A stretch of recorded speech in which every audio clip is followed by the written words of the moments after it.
کھانا ایسا بنا ہے کہ حلق سے نیچے نہ اترے۔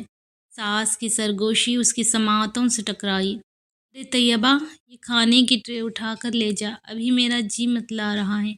صفیہ بیگم نے لہجے کو میٹھا بناتے ہوئے اپنی اکلوتی بہو کو آواز دی۔ طیبہ، جو اپنی ساس کی سرگوشی سن چکی تھی، آنسو ضبط کرتے ہوئے آئی۔ چپ چاپ ٹرے اٹھائی اور کچن کی طرف چل دی۔ باورچی خانے میں جا کر اس نے ٹرے کاؤنٹر ٹاپ پر رکھی۔ سالن چکھا۔ نمک نہ ہونے کے برابر تھا اور تیز مرچیں گلے میں لگنے لگی۔ صاف ظاہر تھا شوربہ بھی ڈھنگ سے نہیں پکا تھا۔ سالن کے ذائقے نے اس کے اندر کی بیزاری کو مزید بڑھا دیا۔ کسی اور کام میں مصروف تھی کہ فون کی گھنٹی بجی۔ ہاتھ دھو کر دوپٹے سے خشک کیے، فون اٹھایا اور کان سے لگا لیا۔ جی ٹھیک ہے، میں پھپھو کو بتا دیتی ہوں، اللہ حافظ۔ پھپھا حسن کا فون تھا، بتا رہے تھے کہ شام کو عنایہ اور واصف آ رہے ہیں، کھانے کا اچھا انتظام ہونا چاہیے۔ یہ کہتے ہوئے طیبہ خود بھی کچھ متذبذب سی ہو گئی۔ ہائے میری بچی، پرائے ملک جا رہی ہے، نہ جانے کب واپس لوٹے گی۔ ماں کے گھر سے تو بیر ہو کر جا رہی ہے، صفیہ بیگم نے اداسی سے کہا۔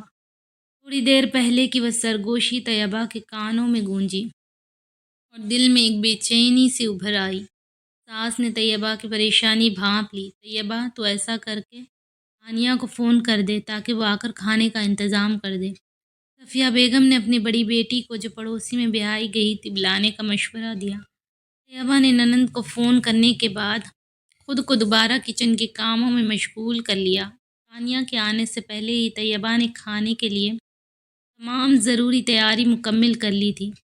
دروازہ کھلا اور تانیہ اندر آئی۔ ماں، کیا کیا بنانا ہے؟ اس نے گھر میں قدم رکھتے ہی پوچھا۔ آ جا، بیٹھ جا، پہلے پانی پی، سانس تو لے لے۔ صفیہ بیگم بیٹی کی تھکن دیکھ کر فکر مند ہو گئی۔ امی، کھانے کے لیے بلایا ہوتا تو بیٹھ بھی جاتی، اب آپ نے بلایا ہی کام کے لیے ہے تو وہی کر لیتی ہوں، تانیہ نے طنزیہ لہجے میں کہا اور چادر اتار کر دوپٹہ لیتے ہوئے ماں کا جواب دیے بغیر باورچی خانے کی طرف چل دی۔ باجی آپ بیٹھیں، تھوڑی دیر میں چائے بنا کر لاتی ہوں۔ رہنے دو طیبہ، میں کھانا بناتے ہوئے خود ہی چائے بنا لوں گی۔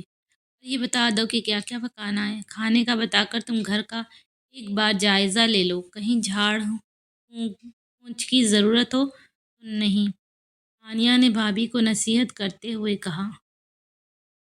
مہمانوں کے آنے سے پہلے طیبہ پورے گھر کو چمکا چکی تھی۔ تانیہ نے سیدھا سادہ کھانا بنایا تھا اور کھانا تیار کر کے ماں کے پاس جا بیٹھی تھی۔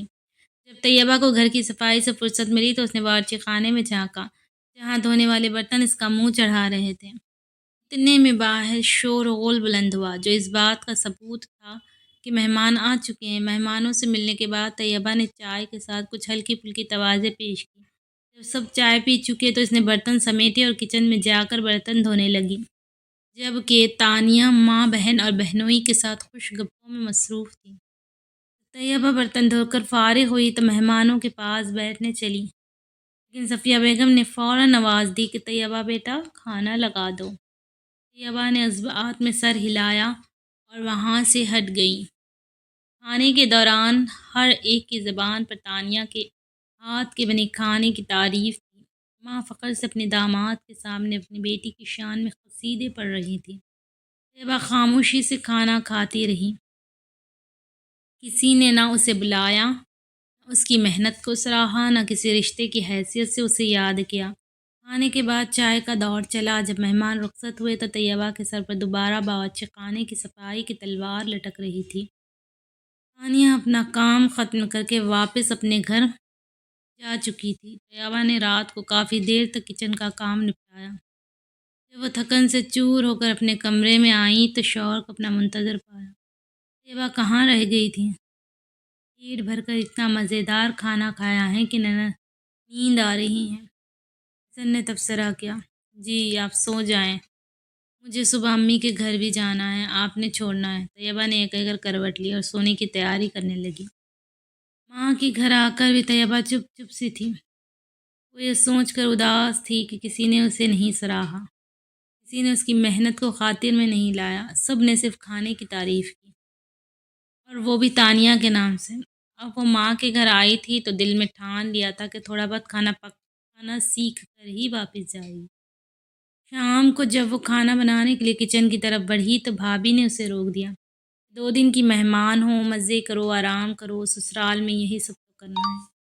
طیبہ خاموشی سے پلٹ آئی اور ماں کے پاس جا بیٹھی۔ جبین بیگم سب کچھ سمجھ گئی تھیں۔ ان کی بیٹی سسرال میں کھانا نہ پکانے کی وجہ سے باتیں سن رہی تھی، ورنہ اسے باقی ہر کام خوب آتا تھا۔ طیبہ بیٹی، 1-2 دن میں کوئی بھی کام مکمل طور پر نہیں سیکھا جا سکتا۔ گھر جا کر روز کچھ نہ کچھ دل سے سیکھو، میری بیٹی سب کچھ سیکھ جائے گی۔ ماں نے نرمی اور شفقت سے سمجھایا۔ جی امی، میں سیکھ لوں گی، طیبہ نے آنسو پوچھتے ہوئے جواب دیا۔ گھر آنے کے بعد پہلا سوال یہی ہوتا ہے کہ کھانے میں کیا پکا ہے۔ اسی لیے بیٹی کو گھر سے ہی سب کچھ سکھا کر بھیجنا چاہیے۔ ماں کے دل میں ملال کی ایک ٹھنڈی لہر اٹھی۔ طیبہ کو بھی افسوس تھا کہ اس نے خود کو صرف تعلیم حاصل کرنے تک محدود رکھا۔ اس نے کبھی عملی زندگی کے لیے خود کو تیار ہی نہیں کیا۔ شادی کوئی پریوں کی کہانی نہیں ہوتی۔ وہی لڑکیاں سسرال میں اپنی پہچان بنا پاتی ہیں جو ماں باپ کے گھر سے ہی بنیادی کام، رکھ رکھاؤ اور سلیقہ سیکھ کر جاتی ہیں۔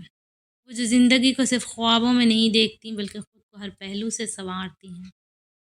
جو لڑکیاں محض ایک ہی چیز، تعلیم، خوبصورتی یا آزادی کو اپنا خواب بنا لیتی ہیں، وہ عملی زندگی کے لیے خود کو تیار نہیں کرتی۔ شادی کے بعد طیبہ کی طرح شرمندگی، احساس کمتری اور تنہائی کا سامنا کرتی ہیں۔ طیبہ 4 دن بعد جب سسرال سے واپس لوٹی تو یہ عزم کر چکی تھی کہ وہ اب کسی کی بات کو دل پر لگا کر اپنی بہتری کا سفر نہیں روکے گی۔ رات کو جب سب کھانا کھا رہے تھے تو طیبہ نے قدرے بلند آواز میں اپنی ساس سے مخاطب ہو کر کہا، پھپھو، تعلیمی مصروفیت اور لاڑ پیار کی وجہ سے میں نے ایک بنیادی اور اہم ہنر کو پس پشت ڈال دیا۔ میں مانتی ہوں کہ یہ میری غلطی تھی، کیونکہ سمجھدار تو وہی ہوتا ہے جو اپنی ذمہ داریاں بخوبی نبھائے۔ میں اپنی کوتاہی تسلیم کرتے ہوئے یہ وعدہ کرتی ہوں کہ اب دل سے کھانا پکانا سیکھوں گی۔ طیبہ کی بات پر ساس مسکرا دی اور دل سے اپنی بہو کو دعا دی۔ اگلے 1 ماہ میں طیبہ نے ساس اور نند کی نگرانی میں دل لگا کر کھانا پکانا سیکھا۔ چند دن بعد حسن کے پروموشن کی خوشی میں گھر میں ایک چھوٹی سی دعوت کا اہتمام کیا گیا، جس میں طیبہ کے مائیکے والے بھی مدعو تھے۔ دعوت کا سارا کھانا طیبہ نے خود تیار کیا۔ کھانا نہایت ہی لذیذ تھا اور سب نے دل کھول کر تعریف کی۔ بالآخر میری بیوی نے کر دکھایا، حسن نے فخر سے کہا تو طیبہ شرما گئی۔ وہ دل سے رب کی شکر گزار تھی۔ اس نے دکھ دکھایا تھا اور رب نے اسے اس ہنر میں مہارت عطا کر دی۔ غلطیاں زندگی کا حصہ ہوتی ہیں، مگر ان کو تسلیم کر کے سچی نیت اور خلوص دل سے خود کو بہتر بنانے کی کوشش کرنا ہی اصل دانشمندی ہے۔